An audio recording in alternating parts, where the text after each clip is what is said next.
Yo, Beth, that shit crazy. On a Friday, it's your boy Barry Grant Jr. with the All Even Podcast. Hit me on Twitter at All Even Podcast.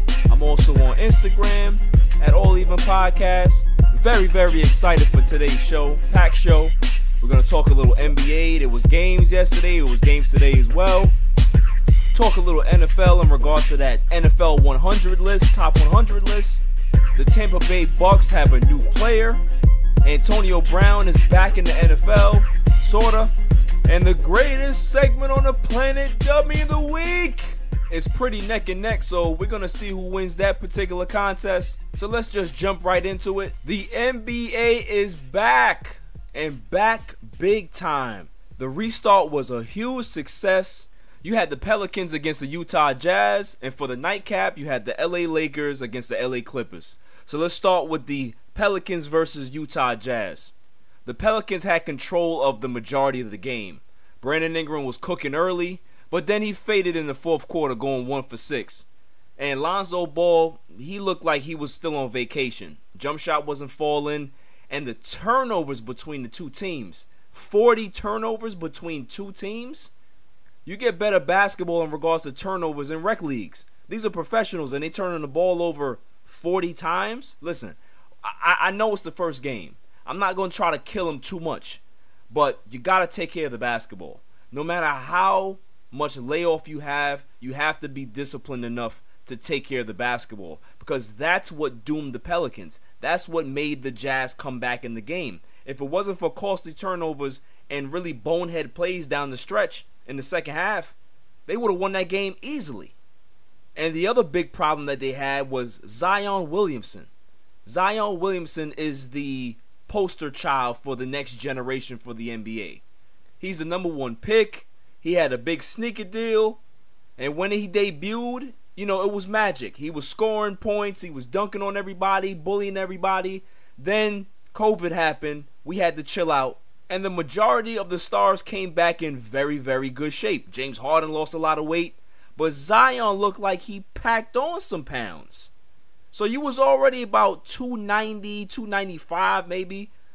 Zion looks like he's over 300 pounds. And how is that possible? When the Pelicans was tweeting out that he's in the best shape he's ever been in, he's on a nutrition plan, he's lost some pounds, he's gained some muscle but lost some body fat. All of these things that they were saying, lies. Come on, man. The kid looks doughy. He looks huge. He looks like Charles Barkley when he was with the 76ers. I don't understand how you expect this guy to play 30 plus minutes when he's over 300 pounds. His knees are not going to hold up. You think that he was happy playing 15 minutes yesterday? No, reports came out that said that Zion was very upset. So what are the Pelicans doing? You have all of this young talent. Throw them to the wind. Let him play at least 25 minutes a game. Whatever diet plan that the Pelicans have for their players, I don't want no parts of that. Whatever minutes restriction or minutes plan that they have, I don't want to know about it because it's complete nonsense. 15 minutes for your number 1 pick? So you're basically telling me that the franchise, the face of the new NBA, can only play 15 minutes. I gotta laugh. I'm sorry. Because what are you paying for? What are you paying for? So if I'm a movie studio, I'm gonna pay $200+ million for this movie. And when I ask you, show me what you got. You got 10 minutes worth of footage in 5 months. What should I do at that point? I should fire you. Like, how much time do you need to get right? He's 19 years old, I get it. There's a lot of years ahead of him to get his body right. But if they don't put him on the right track now, this team is not going to have any confidence going forward because they're supposed to be building together. If they know that Zion is not on the right path in regards to his conditioning and his body, how is the team supposed to progress together? This is a young team. They don't really have veterans. They're not built up of veterans. They have to go as Zion goes. So if he can only play 15 minutes, they're not going to go very far. Was that a decision that came from upper management, or did that come from Alvin Gentry? I can't see how Alvin Gentry would sign up for that unless he was forced to by upper management. But either way, it stinks to high heaven. It's just a bad look. This is a kid that is supposed to be out there and showing what he can do. In 15 minutes, he's not learning anything, he's not getting any type of rhythm, and he's not gaining any experience. So what are you doing for him? You're actually stunting his rookie season. You're stunting his growth. You can't do that and expect him to be a superstar. You can't. You have to let him be him. Let him go through the growing pains. Let him struggle. That's what he needs. But I can't be too surprised because this organization in its history has been a disaster. It's been a shit show. Yeah, they got David Griffin now as president of basketball operations. But if that came from Griffin, then he needs to be my dummy of the week. But switching gears to the main event, you had the Clippers and the Lakers. Kawhi Leonard, Paul George against LeBron James and Anthony Davis. It ended up being a great game. It didn't start that way. The Clippers started slow. Kawhi Leonard was in foul trouble early, and the Lakers got up early due to free throws. But it didn't last because the Lakers could not hit a jump shot. They couldn't hit anything. LeBron James was struggling all night. Kawhi Leonard had a big second quarter, and the Lakers went into halftime up 2. Then the Clippers came out punching, and they went up 11 points. Paul George and Kawhi Leonard did a number on the Lakers in that quarter. Anthony Davis kept them afloat, and then in the fourth quarter, LeBron James made some clutch passes, hit some clutch buckets, played some clutch defense, and the Lakers ended up winning this game 103-101. Now, granted, it's the first game. I'm not going to read too much into it, but what I do see is that I see Kawhi Leonard already looks like he's hobbling, like he doesn't have enough lift. You were off 4 months. How much time do you need to get that knee right? If that knee can't get right in the 4 months that they were off, then the Clippers have a huge problem. Huge problem. The Clippers, to me, they don't look like a team. They just look like a bunch of dudes that have been put together, and they have very, very little chemistry. Now, granted, they were missing a lot of their important pieces. Montrezl Harrell has still not come to the bubble. You got Lou that wants to just hang out in strip clubs and order wings or whatever. So you have a lot of dissension within this team that claims that they're the front runners to win the NBA championship. I don't see that. I don't see that at all. They're up there, but they're not the front runners. Not from what I saw. I don't care if Lou Williams or Montrez was there. They still don't look like a team. They look like an IS-8 team that was just put together in 2 weeks. That's what they look like. Reggie Jackson can't be trusted. Morris can't be trusted. Zubac can't be trusted. So they're going to need their guys and all of their guys to have a chance. I'm not going to front. Paul George looked great. He looked good. But you can't trust Paul George in clutch situations in regards to when the game is on the line. And he kind of proved that at the end of the game. That's always been his Achilles heel. The knock on Paul George is that he's good, but he ain't no real superstar. So you better hope that you got another superstar with him to kind of shoulder the load. They hope that they got that in Kawhi, but is he healthy? Did they pack enough diapers? Because listen, he got to load manage. He got to load manage every game, and I understand that. So they got to make sure that they pack what they can so they can help him. As talented as they are, honestly, sometimes talent is not enough. Sometimes you need chemistry, you need camaraderie, you need trust.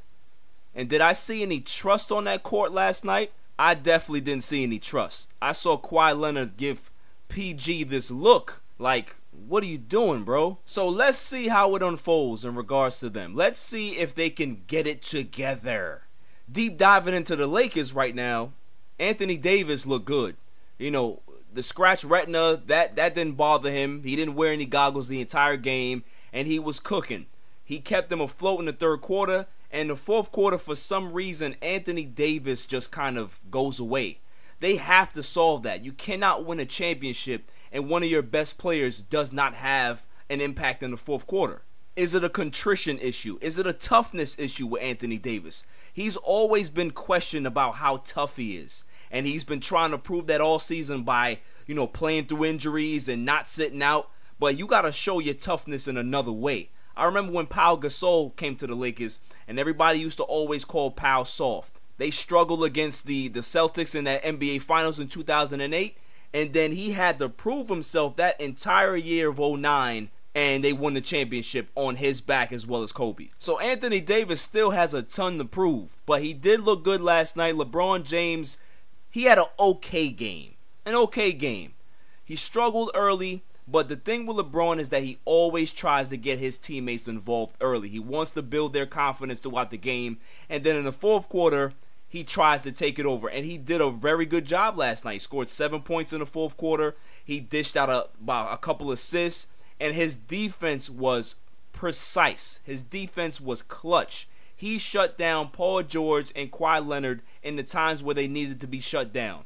That's what you need out of LeBron James. And I don't think anybody's concerned about him getting his legs, because he works very hard at hitting that other gear and getting ready for the playoffs. The role players on the Lakers, they're a little shaky. Dwight Howard had a terrible game. Caruso didn't look great, but he had some defensive stops in the fourth quarter. Danny Green hit a couple shots in the fourth quarter as well. Dion Waiters, to me, had the best impact off the bench. He looked good. He can be able to get his shot off when he wants to, create offense, get into the paint, play a little defense, and have himself be a real weapon for that second unit. I'm not going to lie to y'all, though. Kuzma had a great game, but Kuzma is so inconsistent. I'm not a big fan of Kuzma because there's just something about him that doesn't look all the way dialed in. I think if the Lakers had it to do again, they would probably try to hold on to B.I. But listen, it's premature, it's early. Let's see if Kuzma can be able to mature and grow into a great six-man like how Lamar Odom accepted and embraced that role and flourished in that role. But collectively, they're going to have to play much better. Everybody's going to have to play much better for the Lakers to have a chance at winning that championship. LeBron James is not going to be enough. Anthony Davis is not going to be enough. They need their supporting cast to play their roles, play smart, and play aggressive, and give them some help. After the break, we're going to talk about the NBA duos that have the most to prove in the NBA restart. On a Friday, it's All Even. I am so stressed because I hate my job. Let me guess, you're at a dead-end job and find it hard not to press the snooze button? Well, come down to Connecticut School of Broadcasting. We have campuses in Westbury, New York, Boston, Connecticut, New Jersey, North Carolina, Georgia, and Florida. Develop your skills in broadcast media that include audio production, television, radio, and sports broadcasting. Learn from industry professionals in a small, intimate class setting for a better experience. The hands-on training is second to none. And if you're worried about what to do after graduation, the Connecticut School of Broadcasting helps you to get job placement. Take it from me. It took me 7 years to get here, and it's been the best time of my life. Go to gocsb.com or dial 1-800-887-2346 for a studio tour. And who knows, maybe you'll be the next media superstar.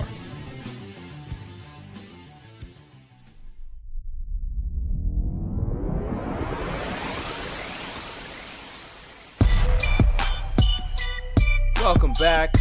So sometimes you have to be in a relationship for a while before you realize that things are not gonna work and it's time to part ways. You guys been together and you can't seem to get over that hump.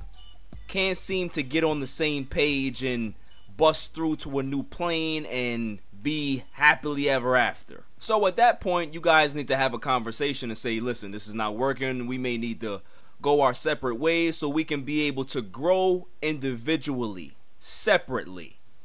So that leads me into the top 5 duos in the NBA that have the most to prove, and if they don't win, then it's time to part ways. So let's play a little game of stay together or break up. Coming in at number 5, Donovan Mitchell and Rudy Gobert. Should they break up or stay together? I'm going break up because they have no way to help this team progress into the future. It's always been a bulky partnership anyway, plus Rudy Gobert is making $25 million next season. It's time for them to be able to move him and get some young pieces in here, rebuild around Mitchell, and see what can happen in regards to building a complete roster. you look at the landscape of the Western Conference, they get lost in the shuffle. I don't see them having a legit shot to ever get out of the Western Conference without a change. And it's time. Coming in at number 4, Giannis and the Milwaukee Bucks. Should they stay together or break up? I'm going to stay together. I think Giannis being in a small market that the Bucks are, it's great for basketball, and they need to keep him there. They need to make sure that he grows his brand there. He builds a championship contender that they've built around him. So I don't see why they shouldn't be able to continue that journey. He's making $27 million next season. I know he's in for a monster extension, probably the biggest extension in NBA history. So everything lines up for him staying in Milwaukee. It's a good situation there. He likes the city loves him, the fans love him, the organization loves him. It's a very good match. Plus, it doesn't hurt that they play in the Eastern Conference and things are a little bit more easier to get to where you want to be in the Eastern Conference. They may need to get him a bona fide number 2 for him to really make the commitment. Coming in at number 3, Dame and CJ. Should they break up or should they stay together? I'm going break up. They got to the Western Conference Finals last year and got the doors blown off of them. So how farther can they go? I don't see them beating the Clippers. I don't see them beating the Lakers. I don't see them beating the Jazz. I don't see them beating the Nuggets. I don't see them beating any of these teams. You have a small backcourt with Dame and CJ that's owed a ton of money. CJ's owed $128 million over the next 4 years. That's a lot of money for an undersized guard. Plus, the supporting cast around them is not great. You have Hassan Whiteside that's a head case.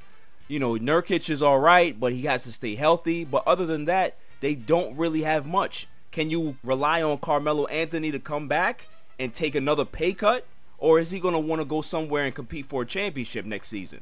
So I just feel that they've reached as far as they're going to reach together, and it's time to part ways. Coming in at number 2, Kawhi Leonard and Paul George. Should they break up or should they stay together? I'm going to stay together. They just teamed up. It's very early. However, they've given up a ton for both of these guys. They've given up a ton of draft picks for Paul George to get Paul George, and they've pretty much put all their eggs in a basket with Kawhi Leonard for these next 2 years and see what happens.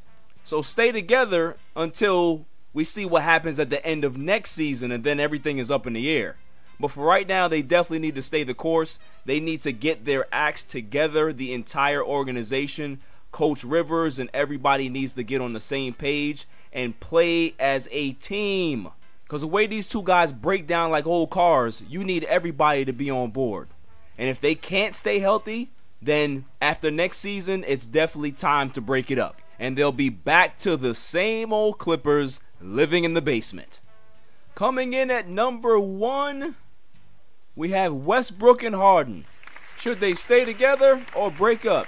I'm going to stay together. I think that they are good friends, and this is their last chance to actually be title contenders together. This may be their last shot, because if it doesn't work in Houston, I think after this, that's it.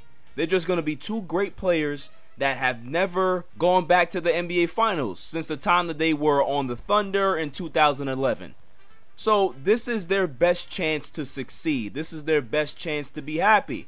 So they need to gut it out, stick it out, and hope for the best. There's plenty of shots between the two of them to take, so everything is fine. They could just have to put some role players around them to rebound and play defense like they have, and possibly they may need to get a new coach to get them over that hump. But to me, I think they're joined at the hip, so they got to ride it out. All right, after the break, we're going to talk a little NFL, talk about the top 4 players in the NFL 100, as well as is Tampa Bay for real, and the latest on Antonio Brown on a Friday. It's all even.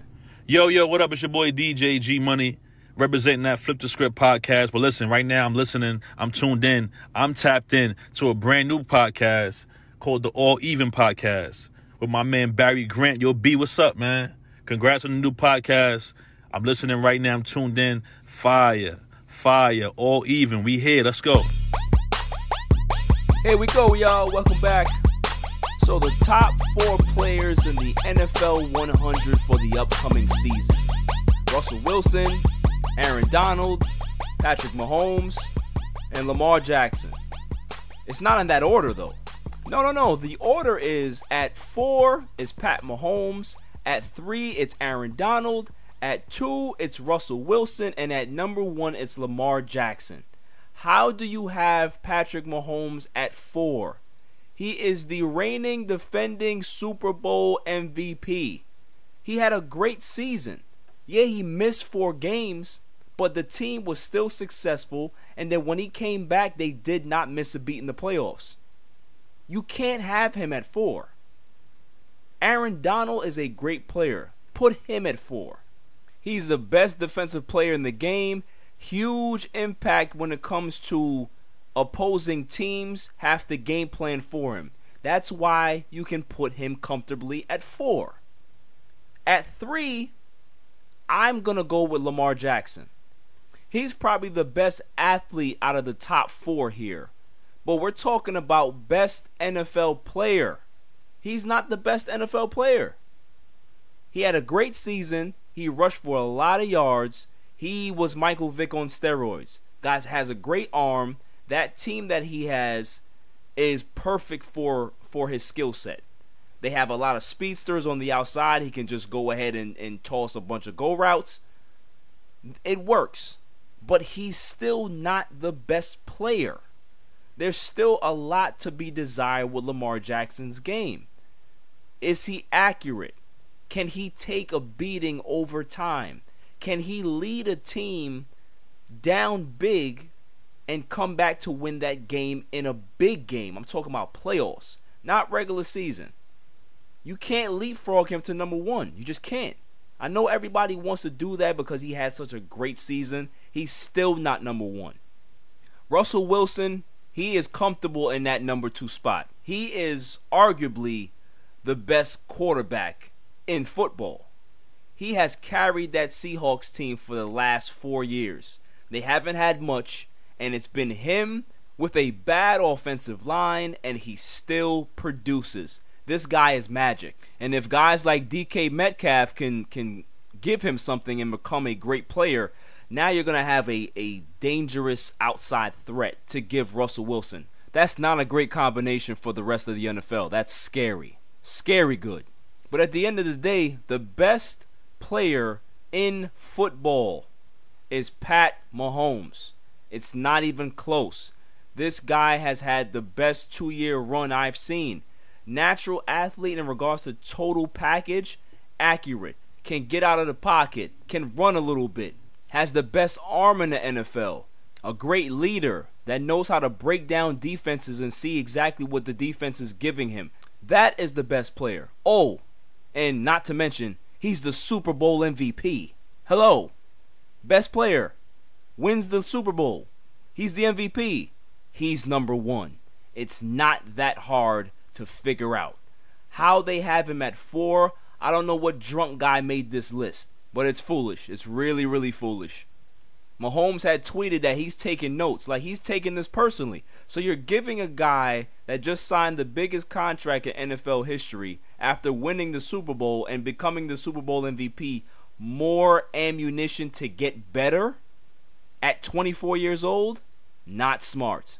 Not smart. So we'll see what happens when the NFL 100 list comes out next year and Pat Mahomes is number 1 and Lamar Jackson probably drops to 5 or 6.